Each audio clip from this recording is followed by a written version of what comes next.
काबिज इसराइली फौज ने सुबह सवेरे मस्जिद अक्सा पर हमला कर दिया। गैस बम फेंके नमाजियों को वहशियाना तशद्दुद का निशाना बनाया।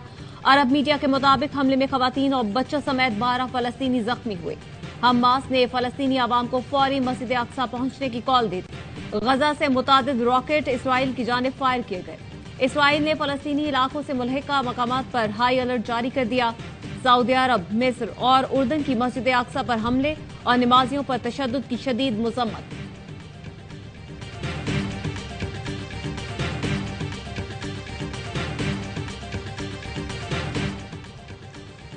पंजाब में 14 मई को इंतखाबात कराने का हुक्म। सुप्रीम कोर्ट फैसले के बाद इलेक्शन कमीशन ने मुशावरती इजलास तलब कर लिया। Chief election commissioner Sikandar Sultan Raja की जेर सदारत इजलास कुछ देर बाद होगा। पंजाब में इंतखाबात के इनेकाद से मुताल्लिक मुशावरत होगी। तहरीक इंसाफ का खैबर पख्तूनख्वा में इंतखाबात के लिए सुप्रीम कोर्ट से रुजू का फैसला। आज दरखास्त दायर की जाएगी।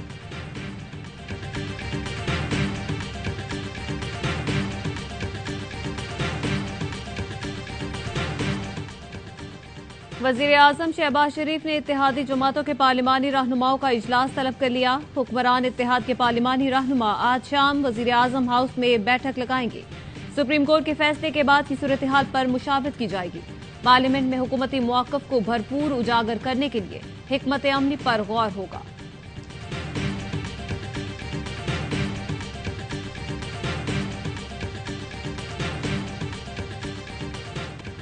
सुप्रीम कोर्ट का पंजाब में इलेक्शन 14 मई को कराने का हुक्म। 8 अक्टूबर को इंतखाबात कराने का इलेक्शन कमीशन का फैसला कलादम करार दे दिया।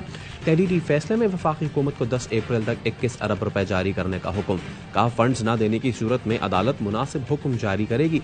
मामूली तब्दीली के साथ इंतखाबी शेड्यूल भी बहाल। हुकूमत को 17 अप्रैल तक काबिल कबूल सिक्योरिटी प्लान फराहम करने की हिदायत।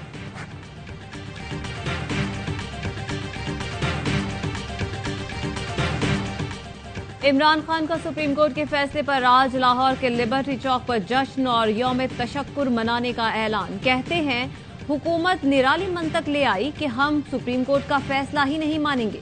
ये लोग इलेक्शन हारने के खौफ से आइन को पामाल कर रहे हैं।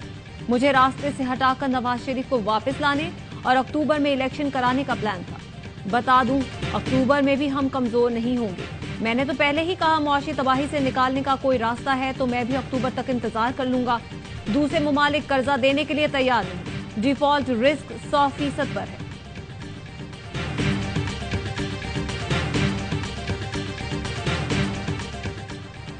ये सुप्रीम कोर्ट का फैसला नहीं, वन मैन शो है। इन 3 जजों के खिलाफ सुप्रीम जुडिशल काउंसिल में रेफरेंस दायर किया जाए। यही फैसला इनके खिलाफ चार्जशीट बनाया जाए। मुस्लिम लीग नून के कायद नवाज शरीफ की लंदन में न्यूज कॉन्फ्रेंस। कहा रियासत को मफलूज करके एक लाडले के लिए सब कुछ किया जा रहा है। कोई शक नहीं, बाजवा और फैज ने मिलकर मुझे निकाला। बाजवा और फैज ने इमरान खान को लाकर पाकिस्तान को तबाही के रास्ते पर चलाया। इस किस्म के फैसले आएंगे तो डॉलर 500 रुपए तक गिर जाएगा। पार्लियामेंट को खुद को मनवाना होगा। अवाम को मुखातिब करके कहा जागो, होश के नाखून लो। ये लोग पाकिस्तान को तबाह और बर्बाद कर रहे हैं।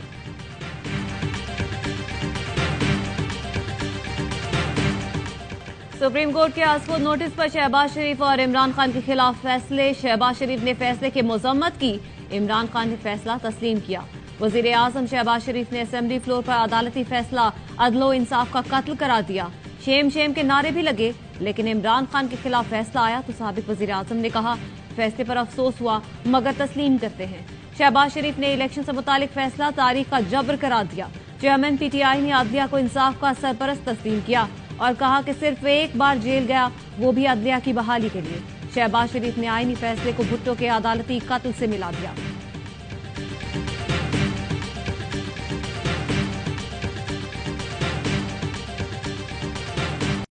तख्ते लाहौर की लड़ाई पूरा मुल्क ले डूबेगी। आईनी बहरान खतरनाक रास्ते पर जा रहा है।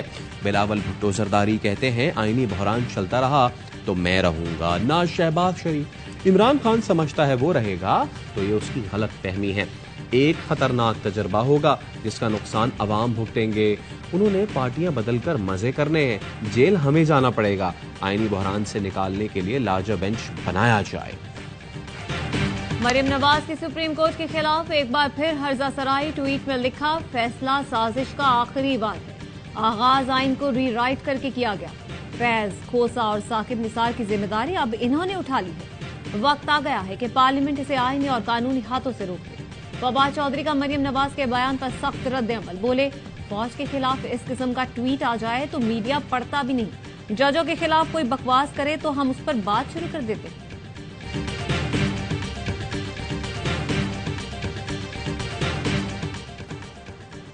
چیف جسٹس کی رجسٹرار سپریم کورٹ کو فی الحال عہدہ نہ چھوڑنے کی ہدایت. وفاقی کابینہ اجلاس میں رجسٹرار سپریم کورٹ کو عہدے سے واپس بلانے کی منظوری دی گئی تھی.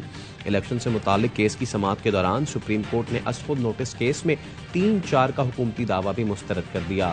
جسٹس فائز عیسیٰ کا از خود نوٹس سے متعلق فیصلہ غیر مؤثر قرار.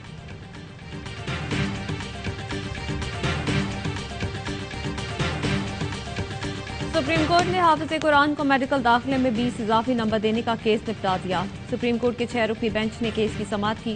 جسٹس قاضی فائز عیسیٰ کا عبوری حکم از خود ختم کر دیا گیا.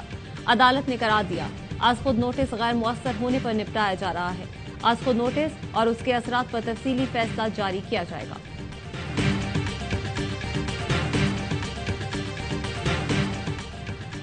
موجودہ حکومت پر حاوی سوچ ریاست اور آئین پاکستان کے لیے خطرہ ہے. سپریم کورٹ سیکیورٹی سمیت کسی بھی ادارے کو عدالت میں طلب کر سکتی ہے. سپریم کورٹ کے فیصلے میں کوئی سکون نہیں، آئین بھی واضح ہے. ماہر قانون سلمان اکرم راجہ کہتے ہیں آئین پر عمل درآمد نہیں ہو رہا تو مطلب آئین کے ساتھ کھلواڑ ہو رہا ہے. حکومت فیصلہ مانے یا نہ مانے آئین کے مطابق چلنا ہوگا. جسٹس ریٹائرڈ شائق عثمانی کا حکومت کی نیت پر شک کا اظہار. کہا حکومت الیکشن نہیں کرانا چاہتی تو 1000 بہانے کر سکتی ہے. اعتزاز احسن بولے سپریم کورٹ کے فیصلے کے بعد کوئی قانونی آپشن نہیں بچا. حکومت الیکشن میں نہیں جانا چاہتی. وہ سمجھتے ہیں عمران خان جیت جائے گا.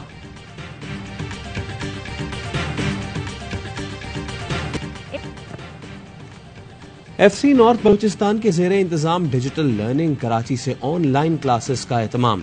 فزکس، کیمسٹری، بایولوجی اور میتھمیٹکس کے مستند پروفیسرز طلباء کو آن لائن پڑھاتے ہیں. روزانہ تقریباً 2500 سے زائد طالب علم مستفید ہو رہے ہیں. ڈیجیٹل لرننگ مستقبل کے معماروں کے لیے نوید صبح ثابت ہو رہی ہے.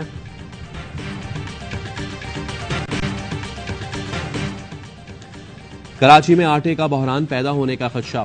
محکمہ خوراک سندھ اور فلاور ملز کے درمیان گندم کی ترسیل پر تنازع. فلاور ملز کی اندرون سندھ سے خریدی گئی گندم سندھ حکومت نے ضبط کر لی. محکمہ خوراک نے کورنگی اور کاٹھور میں گندم کے ٹرک روک لیے. چیئرمین فلاور ملز ایسوسی ایشن چودھری عامر کہتے ہیں محکمہ خوراک سندھ نے 12 ٹرکس پر لدی 500 ٹن سے زائد گندم ضبط کر لی. فلاور ملز ایکس مل 128 روپے کلو آٹا فراہم کر رہی ہے.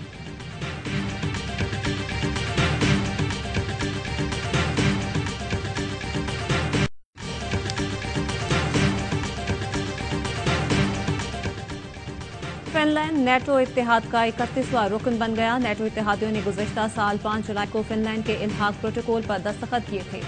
تمام 30 ارکان نے فن لینڈ کی رکنیت کی توثیق کے لیے ووٹ دیا تھا. Secretary general NATO jeans Stoltenberg کا فن لینڈ کا اتحاد میں خیر مقدم. نیٹو ہیڈ کوارٹرز میں پرچم کشائی کی تقریب میں فینش صدر بھی شریک ہوئے. اور عالمی شہرت یافتہ قوال غلام فرید صابری کو مداحوں سے بچھڑے 29 برس بیت گئے. قوالی، غزل اور صوفیانہ کلام میں اپنا الگ مقام رکھتے تھے. غلام فرید صابری کو 1978 میں پرائڈ آف پرفارمنس سے بھی نوازا گیا.